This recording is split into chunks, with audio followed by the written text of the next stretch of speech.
Hello, నేను miss చేసరావు. మాజీ మంత్రి కేటీఆర్ని ఇప్పుడు తెలంగాణ ఏసీబీ అరెస్ట్ చేయబోతుందా లేదా ఈడీ ఎంటర్ కాబోతుందా? ఇది ప్రధానమైనటువంటి అంశం. ఎందుకంటే మనీ లాండరింగ్ జరిగింది ఈ రేస్లో అనేది వినిపిస్తుంది. అందుకే ఈడీ కూడా నోటీసులు ఇవ్వడానికి సిద్ధమైంది. ఈడీ ఎంటర్ కాబోతుంది అనేది ఒక ఇన్ఫర్మేషన్. అయితే ఏసీబీ మాత్రం మొత్తం చట్ట ప్రకారం ఎంక్వైరీ చేసి ఖచ్చితంగా దీంట్లో మోసం జరిగింది, చీటింగ్ జరిగింది, కేటీఆర్ తప్పు చేశారు అని నిర్ధారిస్తూ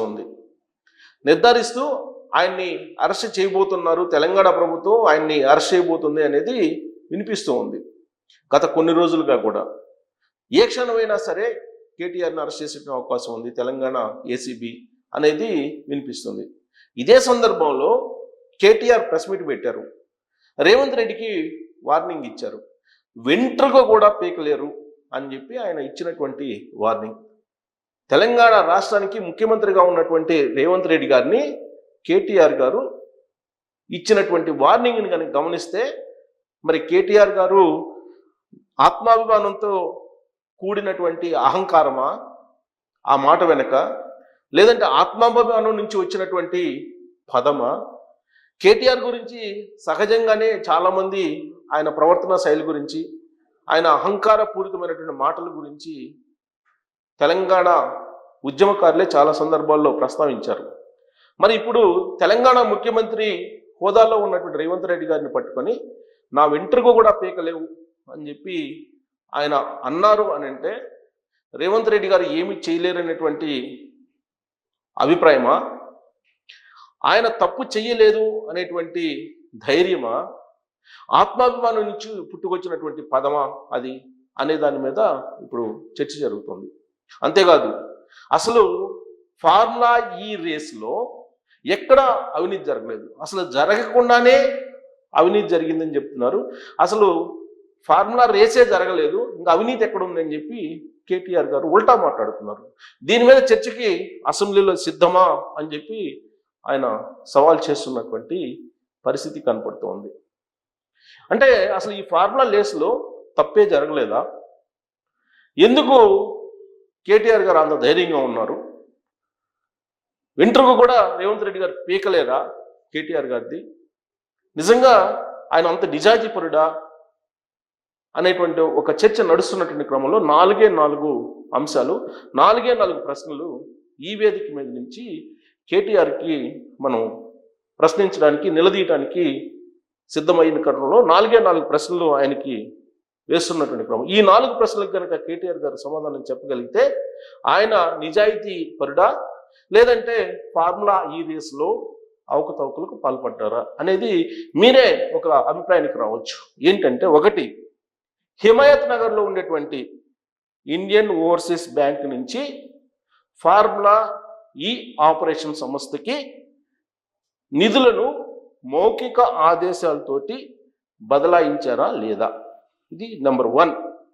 నెంబర్ 2, ఎన్నికల కోడ్ అమల్లో ఉండగా హెచ్ఎండిఏ నుంచి 54,88,00,000 ఎన్నికల కమిషన్ అనుమతి లేకుండా మీరు తీసుకున్నారా లేదా? నెంబర్ 3, అక్టోబర్ 30న ఫార్ములా ఈ ఆపరేషన్ సంస్థతో అగ్రిమెంట్ చేసుకునేటువంటి సందర్భంలో ఆర్థిక శాఖ అనుమతి మీరు తీసుకున్నారా? అగ్రిమెంట్ లేకుండానే హెచ్ఎండిఏ నుంచి నిధులు వినియోగించారా? దీనికి సమాధానం చెప్పాలి. 4, చెల్లించిన తర్వాత ఫారిన్ ఎక్స్చేంజ్ నిబంధనలు మీరు ఉల్లంఘించారా లేదా? ఈ 4 ప్రశ్నలు కనుక సమాధానం చెప్పగలిగితే కేటీఆర్ గారు ఆయన తప్పు చేశారా లేదా అనే దాని మీద మనం ఒక ఒపీనియన్కి రావచ్చు. 4వ క్వశ్చన్ ఏదైతే ఉందో, ఏది ఫారిన్ ఎక్స్చేంజ్ నిబంధనలు ఉల్లంఘించారా లేదా అనే దానికి ఆల్రెడీ ఆర్బీఐ సమాధానం చెప్పింది. ఫారిన్ ఎక్స్చేంజ్ నిబంధనలు ఉల్లంఘించారని నిర్ధారించి తెలంగాణ ప్రభుత్వానికి ఫైన్ వేసింది. ఫైన్ కూడా తెలంగాణ ప్రభుత్వం కట్టింది. కాబట్టి ఫారిన్ ఎక్స్చేంజ్ నిబంధనలను ఉల్లంఘించారు. తర్వాత హెచ్ఎండిఏ కార్యదర్శి అరవింద్ చెప్తున్న దాని ప్రకారం ఖచ్చితంగా ఆయన క్యాబినెట్ అనుమతి లేకుండా, ఆర్థిక శాఖతో అగ్రిమెంట్ లేకుండా హెచ్ఎండిఏ నుంచి ఈ నిధులను మళ్లించారు. ఇది తన సొంత సంతకంతో చేశానని చెప్పి ప్రెస్ మీట్లోనే కేటీఆర్ గారు చెప్పడం జరిగింది. ఇక మౌఖిక ఆదేశాలతోటి హిమాయత్ నగర్లో ఉండేటువంటి ఇండియన్ ఓవర్సీస్ బ్యాంక్ నుంచి ఈ నిధులను మళ్లించారనేది రికార్డ్స్ చెప్తున్నాయి. ఎన్నికల కోడ్ అమల్లో ఉండగా ఈసీ అనుమతి తీసుకున్నారా లేదంటే ఈసీ అనుమతి తీసుకోలేదు అని చెప్పేసి చాలా క్లియర్గా ఆన్ డాక్యుమెంట్ ఎక్కడ లేదు, తీసుకున్నాము అని చెప్పి. సో కాబట్టి ఈ 4 ప్రశ్నలకి సమాధానం నాకు తెలిసినంత వరకు నేను చెప్పాను. సో కేటీఆర్ గారు ఈ 4 ప్రశ్నలకు కనుక సూటిగా సమాధానం చెప్పగలిగితే ఆయన తప్పు చేశారా లేదా అర్థమవుతుంది. ఆయన ఏం చెప్తున్నారు, 2024 ఫిబ్రవరిలో ఫార్ములా ఈ రేస్ జరగలేదు, జరగనటువంటి ఈ రేస్కి అసలు అవినీతి ఎక్కడ జరుగుతుంది అని చెప్పారు ఆయన. అసలు దీని హిస్టరీ తీసుకుంటే 2022 అప్పుడు త్రైపాక్షిక ఒప్పందం జరిగింది. ఎవరెవరి మధ్య జరిగింది ఆ రోజున త్రైపాక్షిక ఒప్పందం? ఫార్ములా ఈ ఆపరేషన్ సంస్థ, తర్వాత నెక్స్ట్ జెన్, గ్రీన్కో, ఈ 3 మధ్య త్రైపాక్షిక ఒప్పందం జరిగింది. సో ఈ త్రైపాక్షిక ఒప్పందం జరిగిన తర్వాత ప్రమోటర్గానేమో నెక్స్ట్ జెన్ వ్యవహరించింది, స్పాన్సర్గానేమో గ్రీన్కో వ్యవహరించింది. 2023 ఫిబ్రవరిలో ఫార్ములా ఈ రేస్ జరిగింది. ఈ రేస్ జరిగిన తర్వాత అనుకున్నంత ఆదాయం లేదు అని చెప్పేసి నెక్స్ట్ జెన్, గ్రీన్కో 2 వైదొలిగాయి ఒప్పందం నుంచి. దాని కారణంగా ఆ ప్లేస్లో 2023 అక్టోబర్లో కేటీఆర్ గారు ఏం చేశారు, హెచ్ఎండిఏ స్పాన్సర్గా ఒప్పందం కుదుర్చుకున్నారు. ఎవరితోటి? ఫార్ములా ఈ ఆపరేషన్ సంస్థతోటి కుదుర్చుకొని, హెచ్ఎండిఏ తోటి కుదుర్చుకొని ఫార్ములా ఈ రేసు నిర్వహించాలి అనేటువంటి ప్రయత్నం చేసి అందుకు సంబంధించినటువంటి అమౌంట్ను హెచ్ఎండిఏ నుంచి పంపించారు. ఈ హెచ్ఎండిఏ నుంచి పంపించేటువంటి క్రమంలో నిబంధనలు పాటించారంటే పాటించలేదు అనేది అరవింద్ కుమార్ ఐఏఎస్ చెప్తున్నారు. అలాగే హెచ్ఎండిఏ అధికారి బిఎల్ఎన్ రెడ్డి చెప్తున్నారు. ఇప్పుడు A1గా కేటీఆర్ని, A2గా అరవింద్ కుమార్ గారిని, A3గా బిఎల్ఎన్ రెడ్డి గారిని ఈ కేసులో పెట్టడం జరిగింది ఏసీబీ. ఈ మొత్తం విచారించిన తర్వాతనే మొత్తం ఫైల్ పుటప్ చేశారు. ఇప్పుడు కేటీఆర్ గారు ఏం చెప్తున్నారు, తన సొంతకాలతోటే ఈ ఫైల్స్ అన్ని మూవ్ అయినాయి అని చెప్తున్నారు. ఎగ్జిక్యూటివ్ సిస్టమ్ ఉండగా ఒక లెజిస్లేషన్ పరిధిలో ఉన్నటువంటి కేటీఆర్ గారు, ఆ రోజు మంత్రిగా ఉన్నటువంటి ఆయన, ఫైల్ని తన సంతకాలతో ఎలా క్రియేట్ చేయగలుగుతారు? ఇది ఫండమెంటల్. ఫైల్ ఎప్పుడైనా సరే ఐఏఎస్లు బిల్డప్ చేయాలి, దేనికైనా సరే. కానీ ఐఏఎస్లు బిల్డప్ చేయకుండా ఎగ్జిక్యూటివ్ సిస్టమ్స్ కాదని కేటీఆర్ గారు తను ఓవర్లుక్ చేశారు. అక్కడే తప్పుపడుతోంది ఏసీబీ.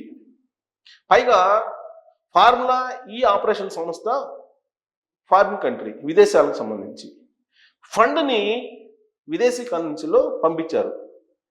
ఇక్కడ లీగల్గా పంపించారా అని అంటే పంపించలేదని చెప్పి ఆర్బీఐ చెప్తుంది. సో కాబట్టి ఇది మనీ లాండరింగ్ కింద వస్తుంది ఈ కేసు, ఈ ఎపిసోడ్, ఈ కేసు ప్రధానంగా అనేది ఇప్పుడు న్యాయ నిపుణులు చెప్తున్నటువంటి మాట. సో మనీ లాండరింగ్కి వచ్చినప్పుడు ఫారిన్ ఎక్స్చేంజ్ నిబంధనలను ధిక్కరించారు కాబట్టి ఈడీ ఎంట్రీ కేటీఆర్ మీద కేసు పెడుతుంది అనేది ఒక ఇన్ఫర్మేషన్. అందుకే ఇప్పుడు ఈడీ ఏ క్షణంలోనైనా ఎంటర్ అవుతుందేమో అనేటువంటి ఉద్దేశంతో వచ్చేటువంటి పరిణామాలను ముందుగానే గమనించి తెలంగాణ పోలీసు గ్రామీణ ప్రాంతాలతో సహా ఇప్పుడు నిఘా పెట్టారు. కొన్ని చోట్ల మార్చ్ పాస్ట్ కూడా చేస్తూ ఉన్నారు. వజ్ర అనేటువంటి వాహనాలను కూడా దింపారు.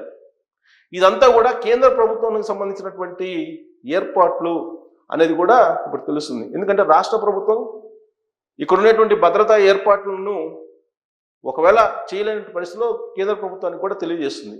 సో కేంద్ర బలగాలు ఇప్పుడు తెలంగాణ గ్రామీణ ప్రాంతాల్లో మార్చ్ పాస్ట్ చేస్తున్నటువంటి పరిస్థితి. అంటే ఏ క్షణంలోనైనా ఈడీ ఎంటర్ అయ్యి కేటీఆర్ని అరెస్ట్ చేసే అవకాశం ఉంది అనేటువంటి సంకేతాలు తెలంగాణ గ్రామీణ ప్రాంతాల్లో తిరుగుతున్నటువంటి వజ్ర వాహనాన్ని చూస్తే కనుక మనకి అర్థమవుతుంది. సో తెలంగాణ అగ్నిగుండం అవుతుంది అని చెప్పి Kaushik Reddy BRS party MLA ఇటీవల ఆయన వ్యాఖ్యానించారు. కేటీఆర్ని కనుక అరెస్ట్ చేస్తే అగ్నిగుండం అవుతుంది తెలంగాణ అని. బహుశా బీఆర్ఎస్ పార్టీ క్యాడర్ లేదంటే బీఆర్ఎస్ పార్టీ నాయకులు అరెస్ట్ తర్వాత చేసేటువంటి కార్యక్రమాలను ముందుగానే పసిగట్టినటువంటి తెలంగాణ ఇంటెలిజెన్స్ కేంద్ర బలగాలను కూడా దించింది. ఇలాంటి పరిణామాన్ని గమనిస్తే ఖచ్చితంగా ఏ క్షణమైనా కేటీఆర్ అరెస్ట్ అయ్యేటువంటి అవకాశం ఉంది. అయితే ఈడీ అరెస్ట్ చేస్తుందా లేదా తెలంగాణ ఏసీబీ అరెస్ట్ చేస్తుందా, ఏది అరెస్ట్ చేసేటువంటి అవకాశం ఉంది అనే దాని మీద మీరు కామెంట్ రూపంలో మీ అభిప్రాయాన్ని తెలియజేయండి.